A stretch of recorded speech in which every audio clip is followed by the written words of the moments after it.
lovely people. We have here some nice article, new article for the first time. Johnny Depp talking about what happened at the trial. And there are some interesting things also related to a juror here called Tom Nugent that has spoken for the first time. We get to that in a second. He spoke about the trial. So we can go straight to reading the juicy part of this article. So Johnny Depp says he's a sucker for love. Let's continue down here where the interview starts.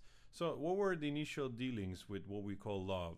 Johnny repeated the question that he was asked, trying to answer, and said in an interview with the Sunday Times, clearly obtuse, he says. He continued, if you're a sucker like I am, sometimes you look into a person's eye and see some sadness, some lonely thing, and you feel you can help that person. He warned that helping someone can backfire. But no good deed goes unpunished, Depp said, adding that once you start helping someone, you slowly begin to understand the kind of discomfort and perturbance they were hiding in their eyes. It manifests itself in other ways, he added, before noting, and the interesting thing is that it is merely a sliver of my life I've chosen to explore.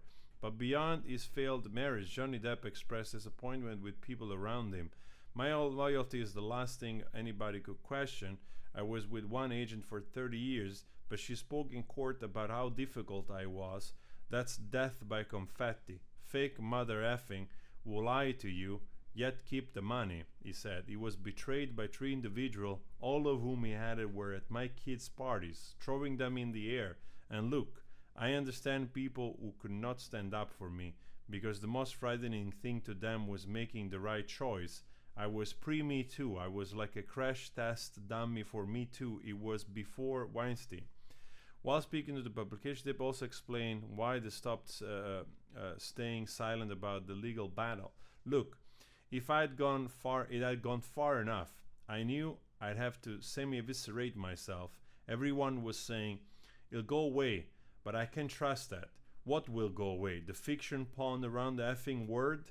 No, it won't. The actor added that if he didn't try to speak the truth now, the world would believe he was actually guilty of what he was accused of, and his kids would be the ones dealing with the fallout. He was referring to the 2 kids, Lily Rose and Jack. So this is a very interesting article because, first of all, like, they really did nice pictures here. Johnny Depp at 62 looks like a million bucks compared to me that I'm 49 and I look like already I'm eligible for pension. So very nice photo shoot. And it's interesting that he finally spoke about this because the first thing comes to mind is that Johnny's an empath, right? He's an empath, and like many empaths, unfortunately, they actually like fertile terrain to attract that type of sociopathic, narcissistic traits, or pathological narcissist, which they will just destroy your life. A person empath like this thinks, okay, I might be able to pour so much love into you that I can fix you, but then you just end up empty, and then it will take time and time just to heal yourself from that toxicity, from that damaged relationship. So it's interesting that finally let out, which to most of us, which understand a little bit like that type of dynamic in between character traits, was pretty obvious as soon as we started to hear those audios. At least for me, when I heard the audios, I was immediately convinced that Johnny was innocent. And I immediately understood the dynamic of toxicity and the gaslighting, the manipulation, and all the other thing that he was subjected to, that guy. So to me, it was incredibly clear. Right here, this is the part where he talks about the family. Years get away from us, don't they? Depp says. How old are your kids? He asks the journalist. He says 10 and 8. And he replies, oh, I envy you. I'm off the empty nest syndrome. Does he misses having the children about? Oh man, my kids growing up in the south of France in their youth, Depp says of the estate he shared with Paradis. I was Papa. Cannot tell you how much I loved being Papa.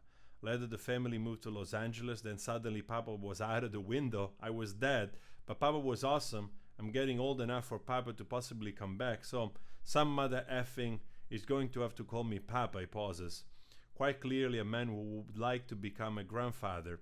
Most likely, why not? I mean, this is probably one of my videos. And if he has a younger lover and he wants to make babies, go ahead. Or if they're kids, sooner or later his kids will procreate and make him a grandpa. I think you would probably enjoy very much. I became father last year, 48, and I can tell you that I've converted myself from non-believer to believer. I love my son, and I can't wait to fix myself as fast as possible, not to project any type of shit on him, because I love him so much, and it's just a fantastic thing. I just feel a little bit guilty that I'm, kind of 49. I wanted to give him a younger dad, but I'm so happy it's him. I'm so happy it's that unique person that it came to my life, and I couldn't be any happier. So this is part of another part of the interview, I suppose. How did you deal with fame? Well, to this day, I just rarely go out, he says, rolling out one of his loud, lengthy guffos. I don't know what that is. If friends invite me for Mexican, I say, dude, that's sweet of you, but I will ruin your night. My presence will bring attention, and Jesus, I have almost 40 years of fame, but I'm still not used to it. And I'm glad that I cannot read the last part. So some of those pictures these are very recent. He was busy in Madrid doing some work, and also he was busy in Madrid at the hospital here. We shared some of these pictures and video. He went to visit a cancer hospital in Madrid, so very, very nice of him as usual.